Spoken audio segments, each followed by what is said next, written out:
उपराष्ट्रपति सीपी राधाकृष्णन ने विश्व पर्यावरण दिवस के अवसर पर एक पेड़ मां के नाम अभियान के तहत राष्ट्रपति भवन में पौधारोपण किया। इस अवसर पर उपराष्ट्रपति ने सभी भारतीयों से एक पेड़ मां के नाम अभियान में शामिल होने और पर्यावरण की रक्षा एवं संरक्षण के प्रति अपनी प्रतिबद्धता की पुष्टि करने का आग्रह किया। उन्होंने समाज के सभी वर्गों से पर्यावरण संरक्षण में सक्रिय योगदान देने तथा सतत विकास को दैनिक जीवन का अभिन्न अंग बनाने का आग्रह किया। उपराष्ट्रपति ने नागरिकों से पर्यावरण संरक्षण तथा दैनिक जीवन में सतत और पर्यावरण अनुकूल व्यवहार अपनाने के प्रयासों को और सुदृढ़ करने का आह्वान किया। उन्होंने कहा कि आने वाली पीढ़ियों के लिए हरित, स्वस्थ और समृद्ध भविष्य के निर्माण हेतु सामूहिक प्रयास आवश्यक हैं।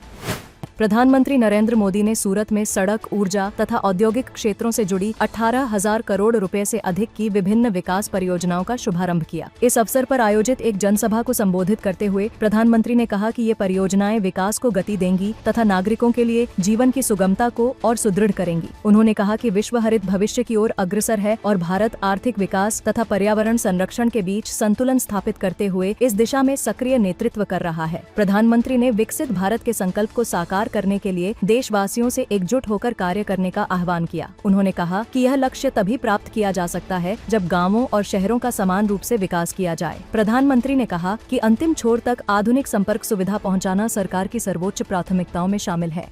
केंद्रीय गृह मंत्री अमित शाह ने त्रिपुरा में बीएसएफ की लंकामुरा सीमा चौकी का निरीक्षण किया। इस अवसर पर उन्होंने कहा कि देश की सीमाओं की सुरक्षा की जिम्मेदारी सीमा सुरक्षा बल पर है। देश की विस्तृत सीमाओं पर अलग अलग प्रकार की चुनौतियां हैं। उन्होंने बताया कि सरकार ने जहां जहां सीमा सुरक्षा बल और सशस्त्र सीमा बल तैनात हैं, वहां स्मार्ट बॉर्डर विकसित करने का निर्णय लिया है। विश्व पर्यावरण दिवस के अवसर पर गृह मंत्री ने अगरतला में अगर का एक पौधा भी लगाया तथा हरित और पर्यावरण के प्रति जागरूक भारत का संदेश दिया।